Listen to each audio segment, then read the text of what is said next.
in terms of Liverpool, we are going to talk more Liverpool later on the show. But Alexis Mac Allister is very close to completing his deal. There was talk a few days ago of like hijack coming in. That was very quickly kind of pushed down by most of the media that isn't going to happen.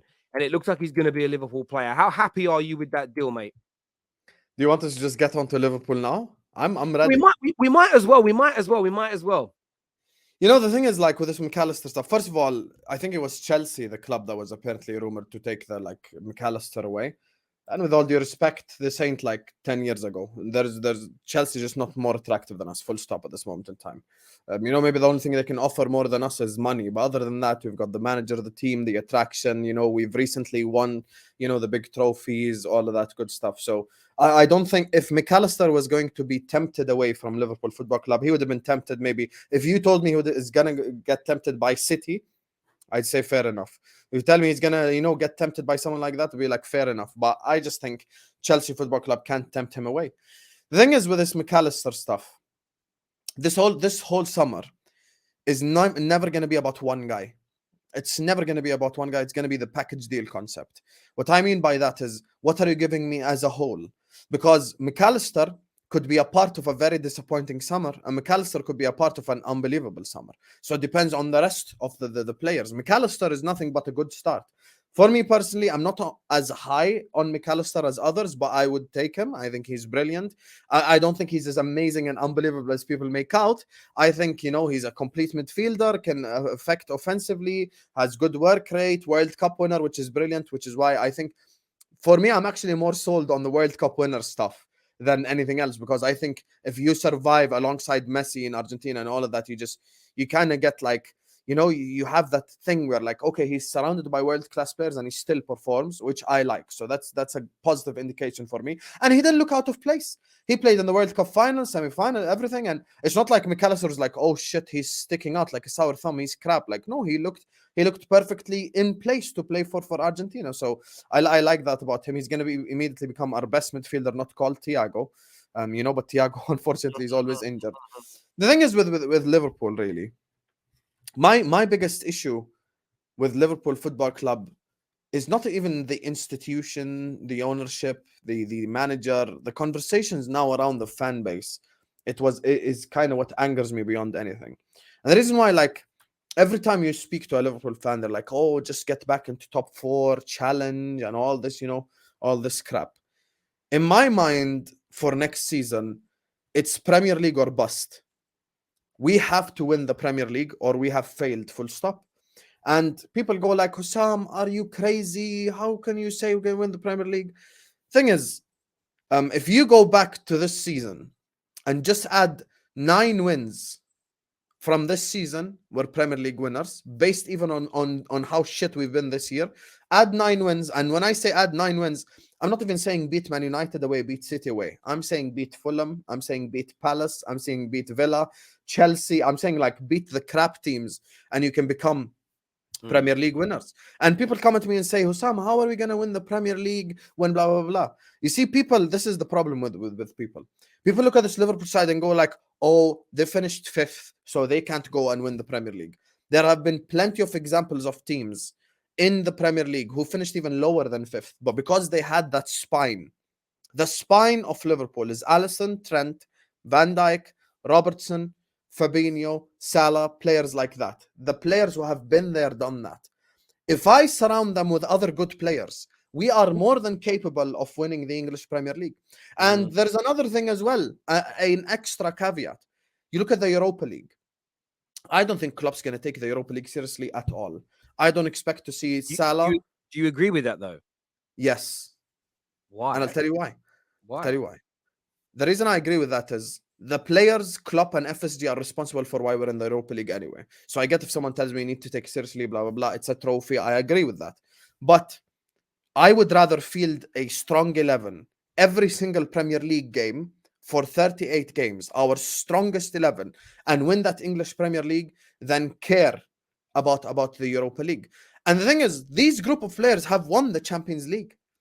So winning the Europa League ain't going to be like, and by the way, if next season we finish third and we win the Europa League, no one's going to go like, oh, guys, it's an amazing season because we won the Europa League. No one's going to say that because the Europa League is not our standard. Man United and Newcastle both deserve to finish above us based on their performances. They performed better than us. However, on paper, I'm saying, on paper as a team, it is a Champions League team. And because of that, if I focus on the English Premier League week in, week out, and I field a strong 11 Saturday, and then the next Saturday, and then the next Sunday, and then the next Saturday, and I take the Premier League just from start immediately, just absolutely seriously, I can win the English Premier League, and we can go on a run, and we've shown we can do that before. This is like us after that Chelsea season where they finished 10th, where people went like, oh, Chelsea finished 10th, ha, ha, ha. But they knew that the core was there. So they surrounded that core with good players, and suddenly, boom, they won the league. So I think we are capable of winning the English Premier League, and I think that should be our absolute focus next season. The last thing I need is a Salah or a Van Dijk or a Konate or a Trent or someone like that getting injured in a Europa League game. Look at Arsenal this season. Saliba.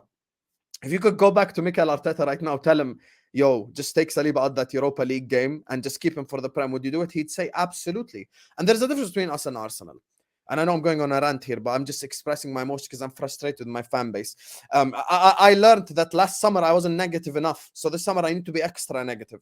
Because last summer at least I said we're going to finish second, but I said we won't win the Prem. People called me negative. I should have been extra negative because we just finished fifth. So the thing is with Saliba, if he stayed, Arsenal probably would have ended up winning 1 or 2 games of the ones that they dropped points to West Ham, Southampton, etc. And the difference between us and Arsenal is we're not bottle jobs. In the place that Arsenal were in, leading City by that much of a margin, heading into the end of the season, we win that English Premier League. If you tell me right now, Hussam, in April, you're going to be 11 points ahead of City, I'm telling you, Premier League winner. Done. I know, because when we smell blood, we smell blood. And the difference between us and them is 18-19, we were leading Man City. We still had that bottle gene because we haven't done it yet. But the difference is that season we went on to win the champs. And I'm being completely blunt right here, right now. If we didn't win the champs, this whole thing would have been looking completely different. So I'm so happy we won that Champions League. I got a question though. Why can't you, with the good summer, because you won't win the Premier League without a good summer. I think we've ascertained 100%. that. So if you have that good summer, Alexis Mac Allister, the deal looks done. You throw in Caicedo as an example, a top centre back, because you need at least one new centre back because your guys aren't it anymore. If you do that and a bit more, why can't you win both? Why can't you? And I'm not saying take every group game in the Europa League 100% seriously in terms of your best team, because I think what you should do, a little bit of rotation, qualify through the group, and then see where you are in the league come February and March when the knockout games begin. Because if you're in the title race, then fair enough. Maybe you go, right, we're going to play our strongest team on the weekends and slightly rotate for the Thursday nights. But if you're 15, 20 points off the top come February, wouldn't you rather be in the Europa League with a chance to win a trophy that year? So I think you've got to balance it right. But the big question is, why can't you win both? Why is it impossible for Klopp to win both? I don't think it's impossible to win both, but I'm talking about priorities and focus. And I'll give you now a very realistic scenario that could genuinely happen. And I'm being that serious right here. I'm not going to say something hypothetically wild. It's April time. It's May time, whatever. I am 5 points ahead of City, 4 points ahead of City with 3-4 games to go. I play Sevilla in the Europa League semi-final. I play Sporting Lisbon, whoever. Do you think at that moment in time I would give a single flying you-know-what about Sevilla or Lisbon? Or would I rather win that English Premier League? Because the truth is, come next summer, Terry is going to be asking me, Hussam, do you think now that you didn't win the title, you have had a bad season, even though you won the Europa, you'd at least, question whether this team is a Europa League team, blah, blah, blah. If we won the Prem, no one's going to say anything about us having a bad season. It will be absolutely a success. For me, the context matters. So I agree with you. If I'm 20 points behind, 15 points behind, first of all, I will question why we're 15, 20 points behind. Second of all, I won't be happy at all. I'll be extremely upset. And I'll be asking questions about every single person related to Liverpool Football Club. Third of all, if I'm 15 points behind, then yes, with all, go ahead, play Salah in the Europa League. But what I'm saying, in a realistic scenario, if I'm playing my substitutes, you know this as well. Let's cut the BS here. You can beat I, Shamrock Rovers, Karabag, all these guys understand that. with your bench. Question for you though, bruv, is this: Yes. are you not displaying the same mentality that Arsenal have been bantered with for the last 2 months of bigger fish to fry? Is it not the same mentality of don't worry about this, don't worry about the League Cup, don't worry about the Europa League, we're going for the Prem and that's all that matters? Is that kind of approach the wrong mentality for a club with Liverpool's decorated history? I'll tell you why it's the right mentality. Because with Liverpool, we win that league. If Liverpool were in Arsenal's position, I'm sat here Premier League winner. With all due respect, Arsenal don't have the cojones, they don't have the bottle, they don't have the experience. 1920 has given us the experience. We know when we smell blood what happens. So when I say I got bigger fish to fry, I'm not an Arsenal fan. When I say I got bigger fish to fry, I go and I hunt the shark and I cook it and I barbecue it and I win that league. So if you right now offer me, Terry Flowers offers you some, you're gonna be 11 points ahead in April. I say, give me right now. We're Premier League winners. I tell you from this very second, I am a Premier League champion next season. And the thing is, for me, like, with all due respect, Salah, Alisson, Trent, Van Dijk, Robertson, Fabinho, Thiago, these guys, you can't be sat here on one Prem and one champs. You just can't. Players of that stature, Mo Salah, if he scores one goal against Southampton, overtake Henry's record of multiple seasons with 20 goals, 10 assists. Like, do you understand how wild that is? He is overtaking Henry's record. Thierry Henry, the greatest Premier League player of all time. But then when we get to, like at the end of his career, he sat there with like one singular Premier League medal. We cannot be on a singular Premier League medal. And I'm so sick and tired of my fan base just making excuses. All this, we're gonna rebuild, all these fucking buzzwords that they keep using. Ain't no build, ain't no rebuild. We've got the spine. Go sign the 3-4 right players, go win that league title. All this rebuild, all these buzzwords, just get on my nerves. Because what are you talking about? Honestly, what are we talking about here?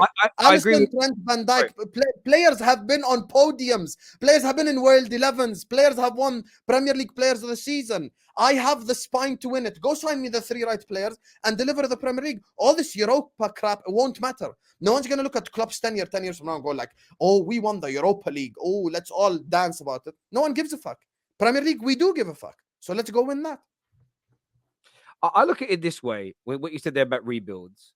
When it comes to Liverpool, when it comes to City, when it comes to Arsenal right now, none of those teams are in a rebuild, or you can use words like process and phase if you want, but all teams are in a process and a phase because nearly every club, win, lose or draw. Go look at some of the greatest achievements Man United, Liverpool in the past, City, Madrid, Barca, Bayern. Goes to the following summer. Typically, 4-5-6 leave, 4-5-6 players come in. Typically, right? So they're always improving and changing their squad. So if you want to call that a process, everybody's always in that process because football's revolutionary. It's not linear. It's continually evolving. But these rebuilds are for teams that are in the mud and have been in the mud for a period of time. So Chelsea's situation, I believe, with changing of ownership, not challenging for a title in 6 years. The fact they've bloated their squad, they're in a process of building something, and it's a mess right now, but they've got to try and fix that. Man United, a decade without challenging, got to our lowest point in 40 years at the end of Ollie's reign, where we know that the majority of that squad needs clearing out. 7 or 8 of them went last summer, and actually a story's come out today that Donny, Martial, Maguire, McTominay, Tellez, Bailly, all going to go this year. Who's Donny? Donny van der Beek. Oh, I forgot he was there. Yeah, even played for... all these guys are going to go. But when you name a lot of those guys were first team players this year and last year. We're in a rebuild. But again, I would say by the end of next season, you've got to start looking beyond the word rebuild and what are you actually achieving. Now, we could achieve 2 trophies this year at the start of it. So you can still win in rebuilds. And when you're Liverpool, City, Arsenal, Man United, that is what you've got to aspire to do and be. And I agree with you. You've had one bad year. No. By right this summer, you should be back in the title race. Not just one bad year. What do you mean? This is why I'm focusing on the Prem. The centre back crisis. You were bad last season, though. You were very good last season, right? I'm going to say bad. We failed, but we failed beautifully. fair enough. And I'm gonna say that when we get to the Arsenal part. This season made me look at last season probably with more of a positive light. 2 years, I'm gonna say, is failure. The centre back crisis, this one. This is why we can't be sat here, Terry, 6 years into this tenure with one league. We can't. We really can't. This is why all this process. I'm so glad. Okay, I'll let you finish and then because you've called things out. So if you look at City, they replaced Fernandinho a year or so before he left, as an example. They don't always do it because they didn't have a ready-made replacement for Aguero. It took them a couple of seasons to do that, but they had options as an example. They brought in Jack Grealish last year before they moved on Raheem Sterling as an example. And there's probably other cases City fans are more familiar with than me. This is your issue, is your manager has just been a little bit too sentimental, coupled with your club not always allowing him to spend the way in which he wants. You add those two things together and you create problems. And this happened to Fergie at the end of his reign because there's no way he would have kept players like Rio and Vidic. As long as he did, he would never have called Paul Scholes back the way he had to if the club was releasing money at those times. It just so happens, though, 2 years, 3 years later, the new TV deal money comes in and the Glazers sanction spending because clubs suddenly started having an extra £100 million in their bank account each year because of the Premier League's TV deal. It had nothing to do with their own commercial successes. And I think that's where you guys, the problem is if you don't get it right this summer, then you start going down the road of you actually do need a rebuild because every year there'll be another player that may be too old or there's a problem with.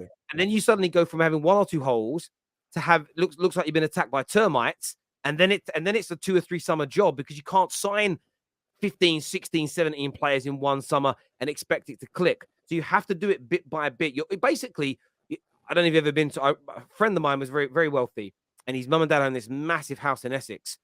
And I don't remember being there where there wasn't some kind of renovation work going on. And I remember saying to his dad, why have you always got builders in? He said, when you own a house this big, there's always something breaking that needs fixing. Something breaks or something needs redoing or a wall needs... He says, like, it's a constant thing. You have to keep fixing it. So that's like a football team. You have to... The maintenance is really high and you have to keep that flowing and moving forward. So you're not in a rebuild. It just needs continual maintenance to stay at the top. A rebuild is when it's disheveled and he's knocking down and rebuilding and you're not in that state.